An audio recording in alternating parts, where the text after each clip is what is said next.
अच्छा, पहला पिलर था एनवायरमेंटल। हमने पहले एनवायरमेंट का फुटप्रिंट देखा। फुटप्रिंट का मतलब होता है एनवायरमेंट की वजह से, सॉरी, एक्टिविटी की वजह से एनवायरमेंट पे जो इंपैक्ट आते हैं उसे एनवायरमेंटल फुटप्रिंट कहते हैं। बिजनेस एक्टिविटी की वजह से, हमारे बिजनेस की एक्टिविटी की वजह से जो एनवायरमेंट के ऊपर इंपैक्ट आते हैं उसे हम क्या बोलते हैं? Environmental footprint.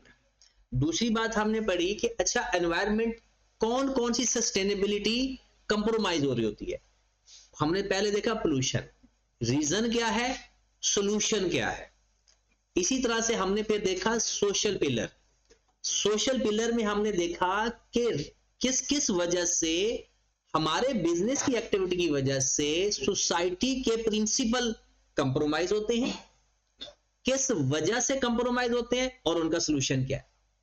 आज हम पढ़ रहे हैं इकोनॉमिक सस्टेनेबिलिटी। मैं आपको एक लफ्ज के ऊपर आपकी बेस बनाऊंगा ताकि हर लफ्ज पढ़ने में आसानी हो। इकोनॉमिक सस्टेनेबिलिटी, अगर हम ये कहें कि इस कंपनी की कोई इकोनॉमी ठीक नहीं चल रही, इसका क्या मतलब है? उसको किस तरह के मसाइल हैं? उसको मेन पैसे का मसला है, उसके एसेट्स का मसला है, उसके पास इतने ज्यादा पैसे नहीं है। अब क्या वजह है नहीं है, और उसको फिर कैसे उसके पास उसकी कंडीशन, इकोनॉमिक कंडीशन ठीक होगी। ये मैं एक छोटी सी रीजन बता रहा हूं कि एक कंपनी या हम हमारे पास कौन सी इकोनॉमिक एडवर्स चीजें हैं हमारी, और हमने उसको सही कैसे करना है, सस्टेन करना है हमने। तो इकोनॉमिक कंडीशन रेफर क्या कर रही है? Economic activity, long term economic growth without compromising the integrity of environmental and social system. कहता है अपनी इकोनॉमी ग्रोथ हो, मतलब हमारी पोजीशन स्ट्रांग हो, बट उस पोजीशन स्ट्रांग के करने के चक्करों में एनवायरमेंट और सोशल सिस्टम कंप्रोमाइज ना हो। एनवायरमेंट कंप्रोमाइज कैसे हो रहा है? अगर हमारी एक्टिविटी ऐसी है जिससे पोल्यूशन क्रिएट हो रही है, तो वो कहता है वो कंप्रोमाइज नहीं होनी चाहिए। जिससे बायोडाइवर्सिटी, लैक ऑफ बायोडाइवर्सिटी में जा रहे हैं, मतलब हम दरख्त काटी जा रहे हैं अपनी इकोनॉमिक कंडीशन को स्ट्रांग करने के लिए, वो कंप्रोमाइज नहीं होना चाहिए। हम चोरियां करी जा रहे हैं, अब चोरी करने से एनवायरनमेंट में कोई मसला आता है या सोशल सिस्टम को मसला आएगा? सोशल सिस्टम का। हम लोगों का हक मारी जा रहे हैं, बट हमारी इकोनॉमी स्ट्रांग है, हम इकोनॉमिकली स्ट्रांग होते जा रहे हैं, लेकिन हो कैसे रहे हैं? सोशल इनजस्टिस से हो रहे हैं। कहता है एनवायरनमेंट और सोशल सिस्टम को कंप्रोमाइज किए बगैर इकोनॉमिकली ग्रोथ करना हम इस पिलर के अंदर पढ़ते हैं। हमारा ऑब्जेक्टिव क्या है? कहता है ऑब्जेक्टिव है economic sustainability, balance between economic growth and long term prosperity. Short term चीजें देखें जरूर, रिलाय नहीं करते। शॉर्ट टर्म इकोनॉमी, आप जैसे पाकिस्तान के बारे में पहले एक बात मशहूर थी, पता नहीं अब भी है, कि पाकिस्तान का जो पॉलिटिकल सिस्टम है ना, खास तौर पर ये नून लीग के बारे में ये है कि ये शॉर्ट टर्म डिसीजन लेते हैं, कि ये सिर्फ एक इलेक्शन के लिए काम करते हैं, कि आप 3-4 साल का ये काम करते हैं और उसके बाद जब अगला इलेक्शन आता है वही सड़कें तोड़ के दोबारा उनको खुला कर देते हैं। ये एक बहुत नेगेटिव इंपैक्ट पड़ता है। वो कहता है जब भी आपने कोई इकोनॉमिकल चीज देखनी है, वो इकोनॉमिक ग्रोथ देखनी है, तो वो सस्टेनेबल एंड लॉन्ग टर्म देखनी है, शॉर्ट टर्म नहीं देखना, वो ज्यादा बेहतर। कहता है एक पर्पस हमने पढ़ना है economic growth with long term prosperity. दूसरा, दिस इंक्लूड, इससे क्या होगा? एम्प्लॉयमेंट जनरेट होगी, ensuring stable income stream, improving standard of living, that economic activities don't undermine the other pillar of। दोनों बातें दोबारा आ गई। कहते हैं एम्प्लॉयमेंट भी बढ़ाओ, स्टेबिलिटी, इनकम स्टेबल भी अपनी करो, स्टैंडर्ड ऑफ लिविंग भी इंप्रूव करो, लेकिन साथ ये भी कह दिया कि उसे एनवायरनमेंट और सोशल सिस्टम कंप्रोमाइज ना हो। अब वो इकोनॉमिक चैलेंज आ गया। सबसे पहले Reliance on non renewable resources. आपने जब भी अपना कारोबार बढ़ाना है, तो कारोबार बढ़ाने के लिए आपको नेचुरल रिसोर्सेज भी इस्तेमाल करने पड़ेंगे। कहता है कि Reliance on non renewable resources एक वजह है कि अगर आप नॉन रिन्यूएबल रिसोर्सेज के ऊपर रिलाय कर रहे हैं तो इसका मतलब है ये एक ना एक दिन खत्म हो जाएंगे। तो फिर इसकी वजह से कंप्रोमाइज क्या होगा? Need of the future generation, कि अगर हम वो इस्तेमाल कर लेंगे अपने बिजनेस के लिए तो बाकी बिजनेस या फ्यूचर जनरेशन के लिए वो रिसोर्सेज खत्म हो जाएंगे। तो हमें फिर क्या करना चाहिए? रिन्यूएबल एनर्जी के ऊपर या रिन्यूएबल रिसोर्सेज के ऊपर इन्वेस्टमेंट करनी चाहिए। कोई लॉ एंड रेगुलेशन होनी चाहिए कि आपने इतना इस्तेमाल कर सकते हैं। पाकिस्तान में ये एक मसला क्रिएट हो भी चुका है। किसी को आइडिया है? किसी को आइडिया इसके ऊपर है कि कौन सा मसला था? पाकिस्तान के अंदर सुई गैस जब डिस्कवर हुई तो उसके बाद तकरीबन लोगों ने इतना ज्यादा इसको बेदरेग इस्तेमाल करना शुरू कर दिया कि यहां तक के सुई गैस के स्टेशन बनना शुरू हो गया। गाड़ियां तक सुई गैस पे चलती थी। आप अपने, शायद आपको आइडिया है या नहीं, आप अपने पेरेंट्स से पूछें तो सुई गैस के स्टेशन हुआ करते थे। लोगों ने अपनी सारी की सारी चीजें यानी फ्यूल से कन्वर्ट करवाकर वहां पर करवाना, क्योंकि वो इकोनॉमिकल थी, हमारी अपनी थी, टैक्सेस उसके ऊपर नहीं लगते थे। हमने इतना बेदरेग इस्तेमाल किया कि घर के लिए भी नहीं बची।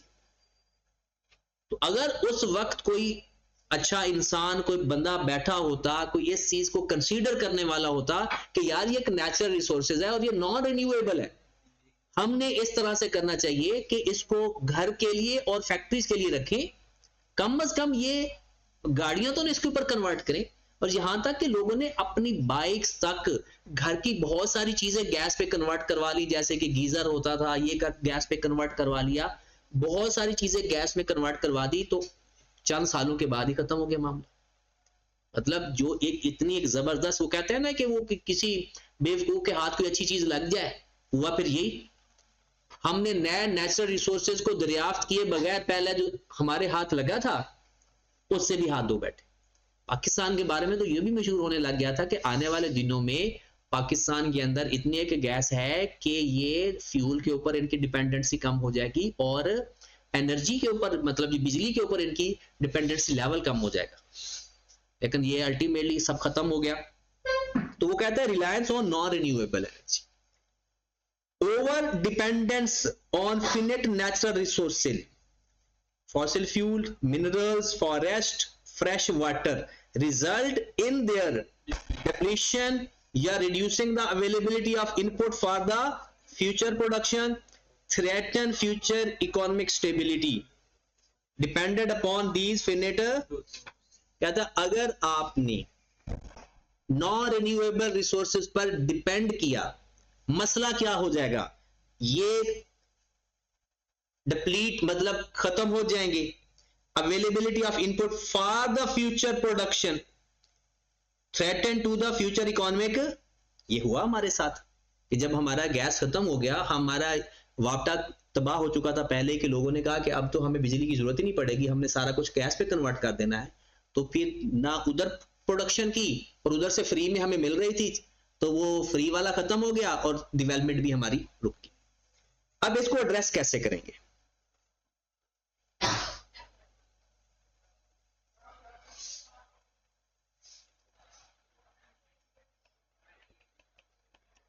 हाँ जी, सबसे पहले promote efficiency use of natural resources. पहला, promote efficiency usages of resources, energy conservation and industry and domestic sector. वही बात, एफिशिएंट यूज का मतलब क्या है? बेदरीग इस्तेमाल ना करें, इतने कम टाइम में इस्तेमाल करके ज्यादा से ज्यादा हम फायदा हासिल कर लें। अभी तो पाकिस्तान पर अल्लाह ताला की एक बड़ी खास रहमत है कि पाकिस्तान को तो इतने नेचुरल रिसोर्सेज हैं पाकिस्तान के अंदर जो हम अपनी जिंदगी में इस्तेमाल करते हैं। मेरा एक स्टूडेंट चाइना कंपनी का ऑडिट कर रहा था और वो डेली की नहा के जाता था। तो चाइना ये इस मैनेजर ने उसे एक बड़ा जबरदस्त सवाल किया, कहते आप रोजाना सुबह नहा के आते हो? कहता हाँ ये नॉर्मल सारे नहाते। कहते आप लोग बस इतना पानी है? अब इमेजिन करें कुछ मुल्कों के अंदर इतना लैक ऑफ वाटर है कि वो पानी पीने के लिए इतना ज्यादा। अब बाहर के मुल्कों में कुछ लोग जो स्टूडेंट इसके वास्ता पढ़ता है वो कहता है कि हमने जो 1.5 लीटर की पानी की बोतल है ना उसको बड़े ध्यान से इस्तेमाल करते हैं कि खत्म हो जाएगी। महंगी बहुत है क्योंकि डॉलर फॉर्म में मिलती है, ये पाउंड फॉर्म में मिलती है, और दूसरा कहता है कि हम इस तरह से नहीं कि थोड़ा सा पानी पिया पानी हो गया। जब हम पानी पीते हैं, छोटा सा एक मच्छर नीचे गिर जाए तो पूरा पानी खत्म कर देते। और यही वो एक, अगर पेट्रोल का पानी पेट्रोल होता तो क्या हम गिराते? वजह हमारे पास पानी अल्लाह ने दिया है हमें, और हम इतना बेदरेग इस्तेमाल कर रहे हैं, पानी है या बाकी नेचुरल रिसोर्सेज हैं, कि हमें शर्म तो आ नहीं रही। और अल्टीमेटली क्या होगा कि अगर पानी भी हमारा गैस की तरह हो गया ना, तो वह लग पता जाएगा। फिर ये सारी ये जो शक्लें बैठी है ना, दुबई से पानी मुंह धोकर आएंगी, फिर साफ पानी नहीं मिलना। तो मैं इधर वाली शक्लें कही है, इधर वाली शक्लें तो क्रीमें भी लगा लेंगे। अच्छा, दूसरा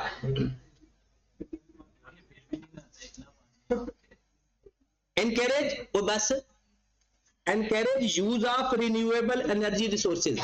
एनकरेज करना चाहिए कि भाई आप, वैसे ये ना अल्लाह ताला की खास रहमत है पाकिस्तान पर, कि जब ये सारा कुछ खत्म कर देता है ना, तो अल्लाह ताला इन्हें कुछ दे ही देता है। बिजली तबाह हुई ना, तो एक ये सोलर वाला सिस्टम अल्लाह ने दे दिया इन्हें।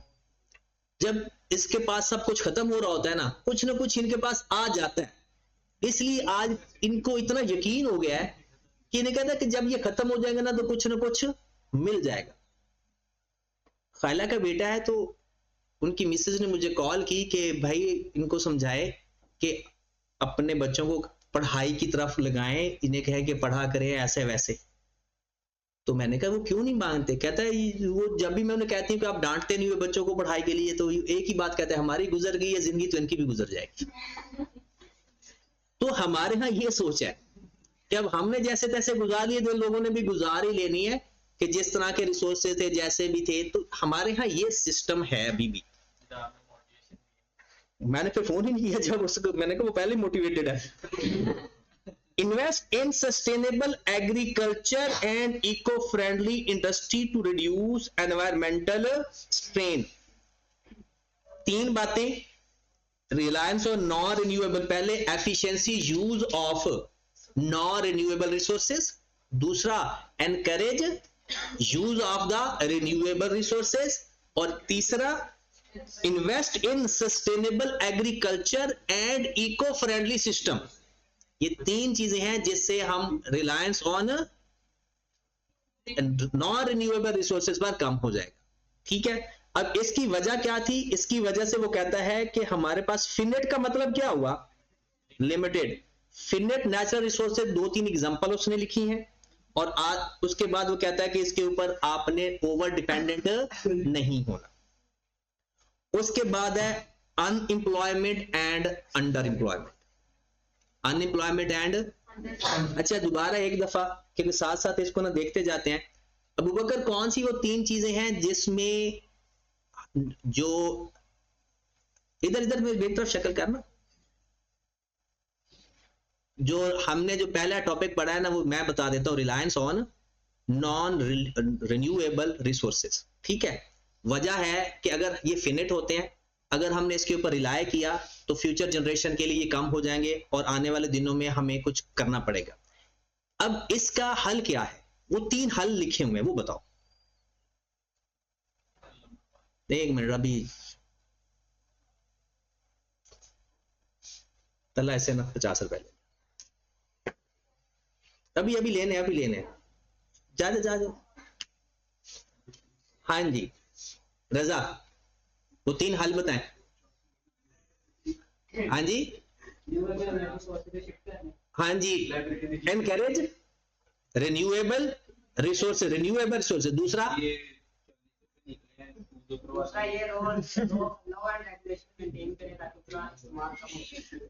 चलो ठीक है, और 40 रुपीज निकले। 10 रुपए रिसीवेबल, बैड डेट्स नहीं, receivable, time value of money के साथ। 2 एग्जांपल आती हैं, 20 रुपए उनसे भी ले ले। अब इधर आते हैं। हाँ ईमान,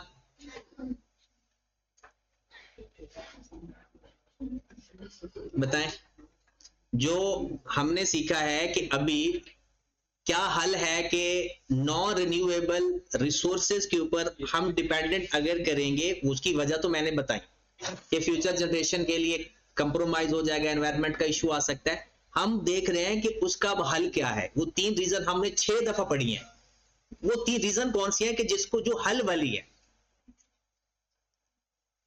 50 रुपए दें या 3 बताएं जी, जल्दी करें, आपके हमसायों से भी सुनूंगा मैं। हाँ जी, एनकरेज या इंक्रीज द रिन्यूएबल रिसोर्सेज, एक हो गया।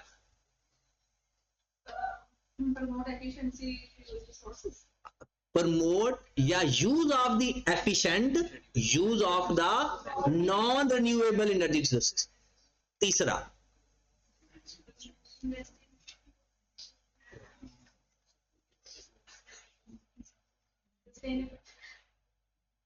हाँ जी,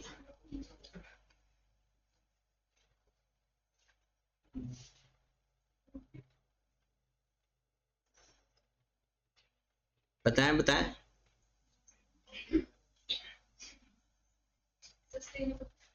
क्या सस्टेनेबल?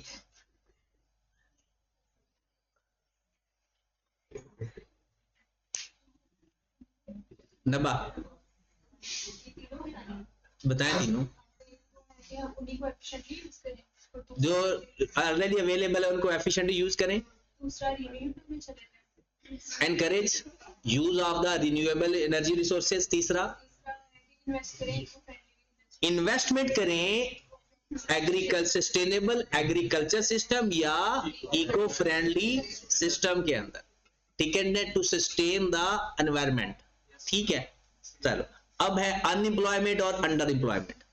अब मैं देखता हूं आप बातें करो, मैं आपको कभी नहीं कहूंगा कि आप लोग बातें ना करो, मैं तो खुश हूंगा कि आप नॉन सीरियस रहना है क्लास में। ठीक है, अनएम्प्लॉयमेंट और अंडर एम्प्लॉयमेंट।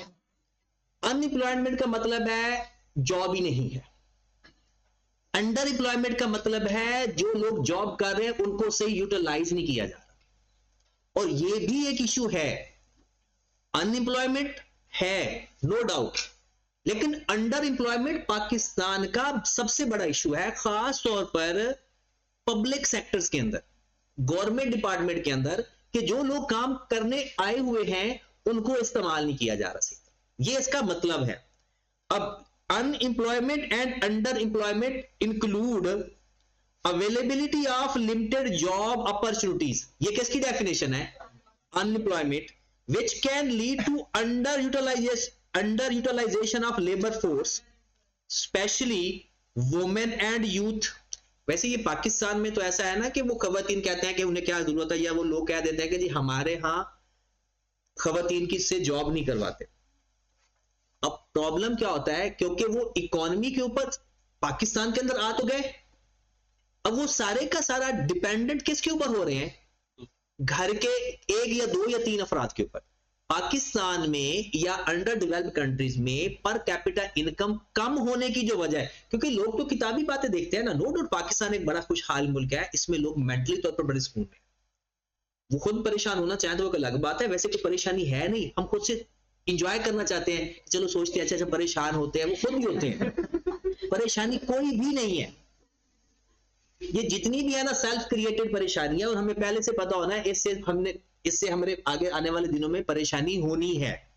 हम फिर अगर ऐसा कर रहे हैं तो उसका क्या मतलब है? हम खुद परेशान होना चाहेंगे।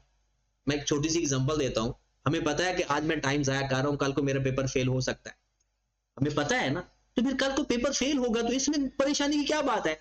हम तो खुद क्रिएट किया ये परेशानी, वो पेपर फेल नहीं हुआ, हमने जबरदस्ती किया है। पेपर तो पास आराम से हो जाता है पढ़ने से, लेकिन अगर आपने फेल करना है तो उसके ऊपर काफी कोशिश लगती है। अब आए जरा, वो कहता है women youth and increase their social dependency. वही बात आ गई कि लोग देखे खाना भी खा रहे हैं, बहुत सारे लोग जो काम नहीं कर रहे खाना खा रहे हैं, नेचुरल रिसोर्सेज का इस्तेमाल कर रहे हैं, ह्यूमन रिसोर्सेज का इस्तेमाल हो रहा है, सारा कुछ हो रहा है, लेकिन उससे कोई रेवेन्यू जनरेट नहीं हो रहा। जिस तरह ओवरऑल जब टोटल पाकिस्तान की total income divide by total population divide होती है, तो पर इनकम जो पर कैपिटा इनकम है वो कम आ रही है। लोग कहते हैं कि ये बड़ा गरीब मुल्क है। जब ये लोग यहां पर आकर रहते हैं, कुछ देर रहते हैं, वो कहते हैं इतना शहनशाह मुल्क है ही नहीं किसी पूरी दुनिया में। मतलब हमारे फैमिली में बाहर से एक भाई साहब आए, तो वो जब रहे इधर, तो वो कहता है कि अगर मुझे कोई मौका मिला ना तो मैं पाकिस्तान में आकर, क्योंकि वो ये एमएनए एमपीए का घर था, उसमें तो सब खवातीन सुबह सुबह उठती है, मुंह हाथ धो के जाकर चारपाई पे बैठ जाती, खाना भी खुद आ रहा है, सारा कुछ खुद हो जा रहा है। अब वो कहता है कि मैंने तो इधर ही रहना है। मैंने कहा हुआ क्यों? कहते यहाँ कोई काम ही नहीं करता। कहता वहां पर तो रेस लगी होती है, घर के 10 अफराद हैं, 10 के 10 काम करते हैं, और जो काम नहीं कर रहा वो दूसरे पर डिपेंडेंट नहीं है, गवर्नमेंट पे डिपेंडेंट है कि अगर कोई हैंडीकैप है, अगर कोई इस तरह का इशू है, तो वो अपने किसी साथ वाले बंदे पर डिपेंडेंट नहीं है, वो किसी और पर डिपेंडेंट है। इवन के कुछ मुल्कों के अंदर बच्चों को की जो फीड वगैरह है वो भी गवर्नमेंट आकर प्रोवाइड करती है। कहते यहां पर तो कुछ भी नहीं करते और खाना भी इतना खास खाते। मैंने ये सर नवीद जब ये यूएसए से वापस आए, तो जब आए ना, तो उन्होंने बड़ी जबरदस्त एग्जांपल दी। कहता वहां पर चाय खुद बनानी पड़ती है, कभी मैंने जिंदगी में सोचा ही नहीं था कि मैं भी चाय बनाऊंगा। कहता अब तो मुझे ऐसा लगता है कि मैंने को जब चाय कहता हूं तो मुझे ऐसा लगता है कि ये चाय लेट लेकर आते हैं, जो चाय तो जल्दी बन जाती है। तो वहां पर हर बंदे को अपना काम खुद करना पड़ता है। तो पाकिस्तान में एक तो अनएम्प्लॉयमेंट का मसला है ही है, एक अंडर एम्प्लॉयमेंट का भी मसला है कि हम अपने लोगों को यूटिलाइज ही नहीं कर रहे, और जिसकी वजह से सोशल डिपेंडेंसी बढ़ रही है। तो आपने डेफिनेशन में क्या लिखना है? Unemployment is the limited job opportunities, and under employment में क्या लिखेंगे? Under utilisation of available resources, और उसमें यूथ वुमेन या that increase the social dependency. अब वो कहते हैं इसका हल क्या है? हल मजे की बात है, 3 ही है। तो हम रेट कर देते हैं 60 रुपए, एक हल 20 रुपए का। 50 रुपए में ना डिवाइड करना मुश्किल हो रहा था। अच्छा, जो कोई थोड़ा सा बता देते ना, सस्टेनेबिलिटी सस्टेनेबिलिटी सस्टेनेबिलिटी 3 दफा हाँ जी, लेकिन बड़े ध्यान से सारे सुनते हैं कहते याद नहीं होता, ऐसे थोड़ी याद नहीं होता।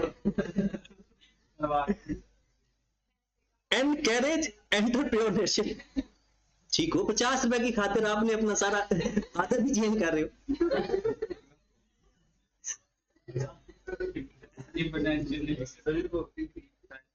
अच्छा, वो हमारा एनकरेज एंटरप्रेन्योरशिप, मतलब एंटरप्रेन्योरशिप का मतलब है ऑर्गेनाइजेशन को एनकरेज करें by offering financial support and awareness campaign for young entrepreneurs, ताकि नए लोग बिजनेस में आए। कहते हैं कि वो अप्रिशिएट, एक तो फाइनेंशियल सपोर्ट दें, मतलब बिजनेस शुरू करने के लिए गवर्नमेंट को चाहिए या डिफरेंट इदारों को चाहिए कि फाइनेंशियल सपोर्ट प्रोवाइड करें, और अवेयरनेस क्रिएट करें कि आप लोग इस काम को करें। Enhancing employability by bridging the gap between academic knowledge and professional skills. ये एक मसला है ना हमारे मुल्क का कि लोग डिग्रीज तो उनके पास हैं लेकिन प्रोफेशनल स्किल्स नहीं है। वो कहता है जो इसका गैप है ना, इसको सही करें। Of recent graduates through practically work experience, enhancing employability by bridging the gap between economic knowledge and bridging the gap का मतलब क्या है? कनेक्ट करें इनको, साथ साथ बच्चों को प्रोफेशनली भी ग्रूम करें, स्किल्स भी उनमें आए और तालीम भी उनमें आए। तीसरा, promoting skills in digital economy. ये तो अब आ गया ना कि जो हम कहते हैं कि आपको डिजिटल स्किल्स होनी चाहिए, आपको यानी ऑनलाइन पैसा कमाना आना चाहिए। दूसरा, तो इसमें 3 चीजें आ गई। पहले आप कैसे करें? Encourage entrepreneurship. कैसे कैसे एनकरेजमेंट होगी इसकी? By financial supports and awareness. दूसरा, एनहांसिंग एम्प्लॉयबिलिटी, कैसे? बाय ब्रिजिंग बिटवीन या reduce the gap between academic knowledge and professional skills, and last one is promoting skills in digital economy। Clear होगी बात? हाँ जी महानूर, हाँ जी आप। नहीं, पहले बताएं अनएम्प्लॉयमेंट क्या होता है और अंडर एम्प्लॉयमेंट क्या होता है। शॉर्टेज ऑफ या limited jobs, availability of jobs, under utilisation of available labour. अब इनको सही कैसे करना है?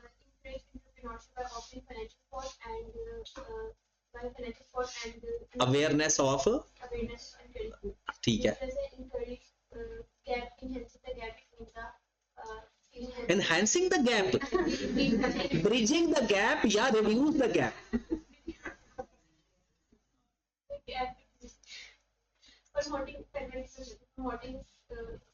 अच्छा पहले आखिरी बता रहे थे, भूल ना जाए। ठीक है, ये तो वही है ना कि तालीम और पेशा, वो उसको अंग्रेजी में क्या कहते हैं? एकेडमिक नॉलेज एंड एनहांसिंग, फिर एनहांसिंग, ब्रिजिंग या रिड्यूसिंग द गैप या bridging the gap between academic knowledge and okay. उसके बाद आ जाता है सबसे बड़ा मसला, फाइनेंशियल इंस्टेबिलिटी। हमें अब यहां तक कि आज भी आप लोग, अगर जो लोग यूट्यूब पर यह काम करते हैं, एक लोग बार बार कहते हैं कि अगर इंटरनेट ना रहा तो ये किसी काबिल नहीं रहे। अब मेरी या किसी से बात हुई, बातें ना खुद ही बंदे की ना प्रमोशन क्रिएट करती हैं, जब आप लोगों का ना ये कंपनी का काफी असर करती है। तो ऐसी ही बातें हो रही थी, तो एक लड़का जो इसके काम कर रहा था, उसने बड़ी जबरदस्त बात की। कहता है एक बात याद रखें, ये बहाने होते हैं ना करने के। अगर कोई बंदा कहता है ना, अच्छा कल को ये मसला हो जाना है, कल को ये मसला हो जाना है, कहता है ये होता है बहाने ना करने की। कहता है हमेशा कोई ना कोई अपॉर्चुनिटी होती रहेगी दुनिया के अंदर, अब शिफ्ट होते रहे। आज एक जिस बंदे ने 2016-18 के अंदर अगर वो काम कर रहा था डिजिटल इकोनॉमी के ऊपर, इस टाइम वो करोड़पति है। हर वो बंदा जिसने उस वक्त तो पता ही नहीं था, ये सब चीजें तो आई ही कोविड के बाद है। एक छोटा सा काम आया करता था असाइनमेंट्स का, ये पाकिस्तान में एक लिमिटेड था। काम क्या था कि लोग ना अपनी असाइनमेंट्स हल करवाते थे लोगों से। तो कुछ लोगों ने ना ये कोई क्रैक किया हुआ था कि वो उस नेटवर्क पर थे, जैसे फाइवर एक प्लेटफॉर्म है। अब आज उसके ऊपर अगर आप अकाउंट बनाने जाए ना, तो पहली बात तो यह है कि आपका अकाउंट अप्रूव नहीं होगा। दूसरी बात यह है कि अगर आप अकाउंट बना लेते हैं, अप्रूव हो जाता है, आपको कोई ऑर्डर नहीं मिलता।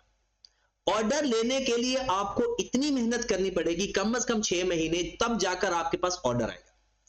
आपको उसमें अपनी ग्रोथ के लिए, या आप चाहते हो कि वहां से आप इनकम इतनी कमाए कि घर चला सके, उसके लिए आपको मिनिमम 2 साल चाहिए। 2 साल मुसलसल 8 घंटे उसके ऊपर काम करें, 2 साल बाद इस काबिल आप कंफर्म हो जाएंगे कि आप अपना घर चला सकते हैं। यही चीज अब 2016 पे मैं आपको ले जाता हूं। 2016 में आप जैसे अभी हम फेसबुक पर आईडी नहीं अपना बनाते, नाम लिखो, आईडी लिखो, फेसबुक क्रिएट हो गया। बिल्कुल फाइवर के ऊपर ऐसे अकाउंट क्रिएट हो जाता था और धड़ाधड़ ऑर्डर आते थे।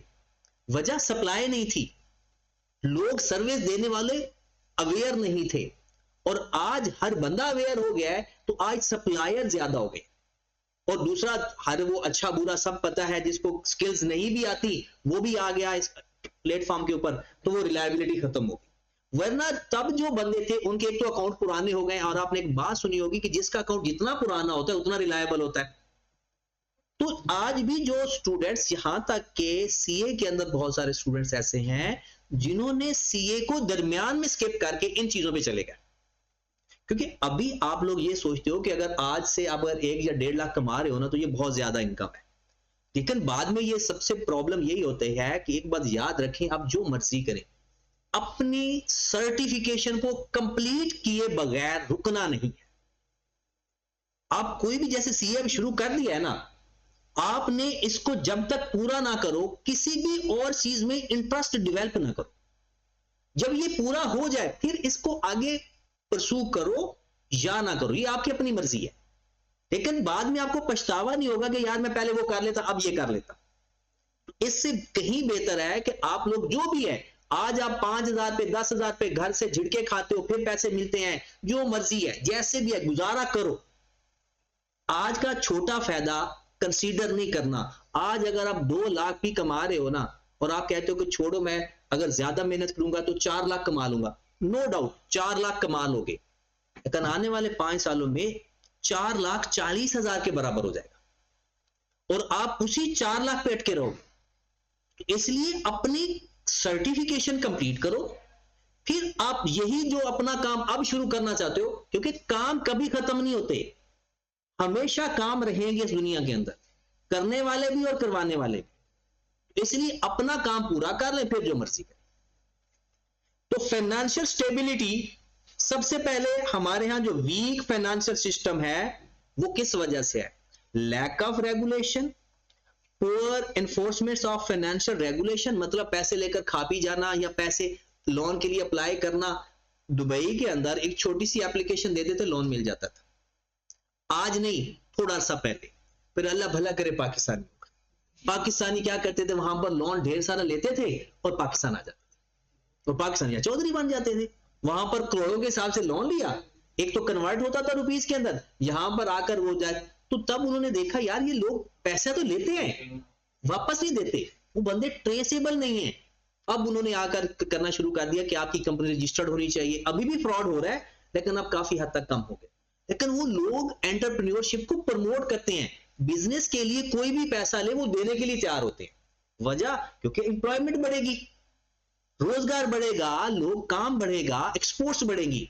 हमारे यहां अगर आप थोड़ा सा लोन अप्रूव करवाने की कोशिश करो तो लग पता जाता है, तो अप्रूव ही नहीं होता। पहली बात तो यह है, वो इतनी रेगुलेशंस हैं। तो वो कहता है lack of regulation, weak financial system, poor enforcement of financial regulation, speculation, stock market instability can trigger financially instability. मतलब स्टॉक मार्केट मतलब ये होता है कि लोग इन्वेस्टमेंट करने से डरते हैं, कंपनी में पैसा लगाने से डरते हैं कि कल को कोई मसला ना आ जाए और मार्केट क्रैश ना कर जाए, पड़ा पड़ा पैसा हमारा जीरो ना हो जाए। अब इसका हल क्या है, कैसे इसको मिटिगेट करेंगे? सबसे पहले strengthen regulatory body such as SCCP, capital market to enhance transparency. कहता है सबसे पहले एससीसीपी को चाहिए कि चीजें ट्रांसपेरेंट करे, आसान और जल्दी समझ आने वाली। दूसरा, improve regulatory oversight such as supervision, banking system को इंप्रूव करे, किसकी तरफ से? State bank. एससीसीपी को चाहिए रेगुलेशन इंप्रूव करे, स्टेट बैंक को चाहिए रेगुलेशन इंप्रूव करे। Improve investor confidence, implementing strategic reforms. इसका मतलब क्या है? हर बंदे को यह लगे कि यार अगर मैं पैसा इन्वेस्ट करूंगा तो मेरा पैसा डूबेगा नहीं। अक्सर आप लोग देखो कि ये जो बिटकॉइन और इन चीजों पर ना लोग क्यों पैसा इन्वेस्ट करने से अभी भी डरते हैं कि कल को अगर ये ऐप ही गायब हो जाए तो हमारा जो लगा हुआ पैसा है वो किधर जाएगा। कहता है कि आप ऐसी रिफॉर्म्स करें कि इन्वेस्टर का पहले improve regulation by the SCCP, फिर improve the regulation of banking system by state bank, और फिर improve the investor confidence by implementing the strategic reforms. चौथे नंबर पर improves compliance with international standard with IMF program, FATF recommendations। आपको पता है ये क्यों ऐसा लिखा जा रहा है?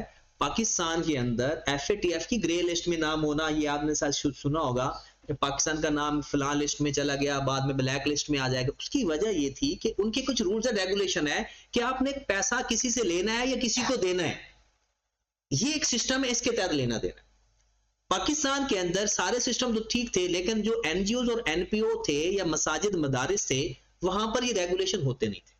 उन्होंने कहा पाकिस्तान को इस वजह से ग्रे लिस्ट में ले दिया कि इनमें एक बहुत तादाद इन चीजों की है लेकिन उसके ऊपर कोई रेगुलेशन नहीं। फिर इन्होंने बंद करना शुरू कर दी और एट द एंड ये कहा कि अगर आपको कोई चंदा मिलता है या आपने किसी को देना है या कोई काम करना है उसका रिकॉर्ड रखें। तो जब उन्होंने रिकॉर्ड रखना शुरू कर दिया, अब आप देखेंगे कि अक्सर मसाजिद के अंदर जब वो ले रहे होते हैं तो एक रसीद दे रहे होते हैं साथ, तो वो रेगुलेशन के अंदर आ गया। अब आकर पाकिस्तान ग्रे लिस्ट के नाम खत्म हो गया। सिर्फ क्या है कि कुछ लैक ऑफ रेगुलेशन थी। तो कहता है कि अगर बाहर का बंदा इन्वेस्ट कब करेगा?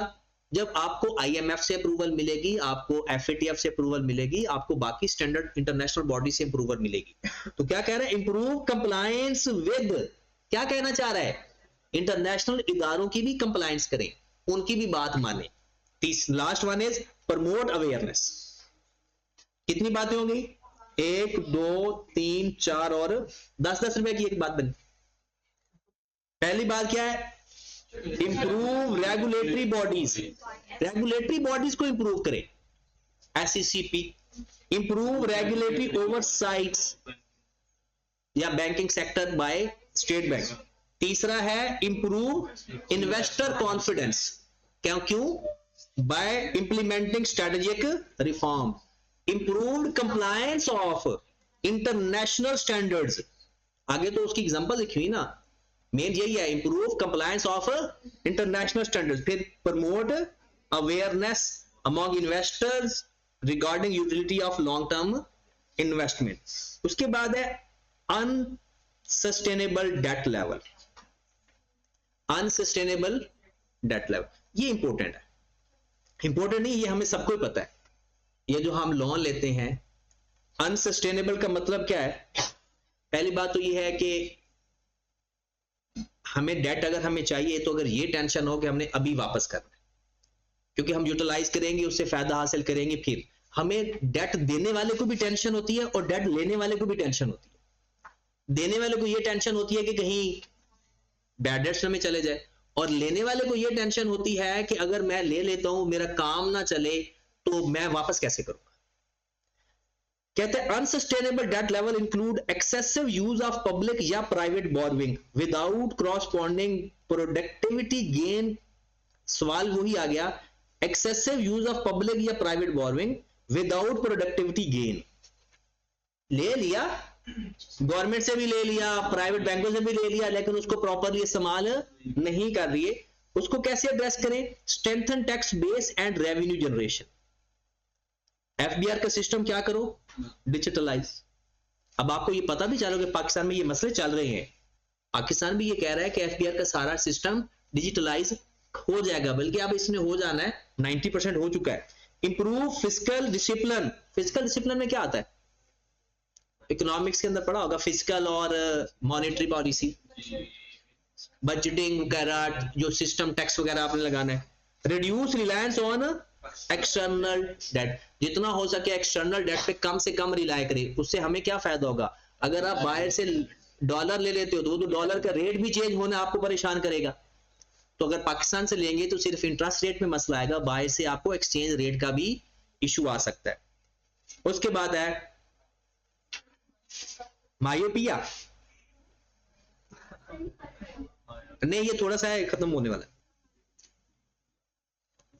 वो कहता है कि मायोपिया है क्या?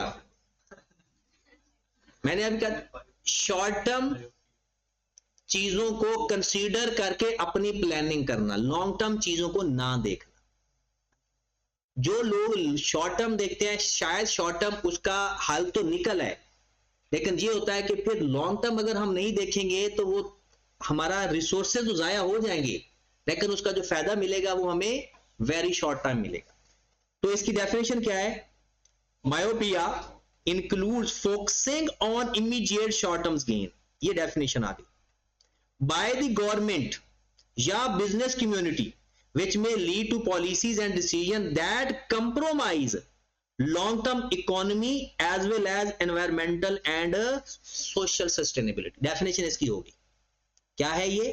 Focusing on short-term gain done by the government and other business community, compromising the long-term economic as well as environment and social sustainability. बात समझ लगी?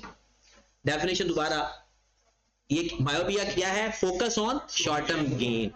किसकी तरफ से? Government and business community. Compromising the, क्या कंप्रोमाइज हो रहा है? Long term economy as well as environmental and social sustainability. अब इसको हमने मिटिगेट कैसे करना है? Promote long term strategic planning in public sector, जैसे such as Pakistan vision 2025, emphasis inclusive growth, environmental sustainability, human capital। ये लिखने की जरूरत नहीं है, यहां तक ही काफी है, ऊपर आगे तो एग्जांपल लिखी हुई। तो पाकिस्तान के अंदर ये चला हुआ पाकिस्तान विजन 25। पाकिस्तान विजन 25 के अंदर ये है कि हमने आने वाले 5 सालों के अंदर, इन्होंने किया तो 5 साल की या 20 साल का होता है मीन, आने वाले 5 सालों के अंदर हमने जो सब, एक तो बैंकिंग सिस्टम चेंज हो जाना है, बैंकिंग सिस्टम ये सारा इस्लामिक में कर रहे हैं 2027-28 में। दूसरा ये जो एनर्जी सेक्टर है, एनर्जी सेक्टर को ज्यादा से ज्यादा ये शिफ्ट कर रहे हैं रिन्यूएबल रिसोर्सेज के अंदर, वाइंड से, पानी से, सोलर से, इस तरह से कन्वर्ट हो रहे हैं। तीसरा इन्होंने करना है पाकिस्तान को डस्ट फ्री। अब डस्ट फ्री किस तरह से कर रहे हैं कि जहां जितने भी रोड्स हैं ना, उनकी साइड्स के ऊपर ये या तो ग्रास लगा रहे हैं या ये ईंटें लगा रहे हैं, ताकि जो अब ये यहाँ पर तो हमें इतना मसला नहीं नजर आता, जो देहातों में रोड होते हैं ना वो साथ मट्टी होती है, वो जब भी गाड़ी वगैरह गुजरती है तो डस्ट, और डस्ट की वजह से वो एनवायरमेंटल इशू आ रहा है। तो ये बहुत सारा ये पाकिस्तान के अंदर ये काम हो रहा है कि हमने आने वाले 5 सालों के अंदर कहां पर होना है। दूसरा, encouraging companies to regular report their sustainability efforts and future gains, promotion of. जब ग्रीन फाइनेंस क्या होता है? ग्रीन फाइनेंस वो होता है, फाइनेंस का मतलब तो पता है ना, इन्वेस्टमेंट करना, लोन लेना या लोन। ग्रीन फाइनेंस का मतलब है जहां हमें कॉस्ट कम से कम पड़े और सस्टेनेबिलिटी इंप्रूवमेंट ज्यादा से ज्यादा।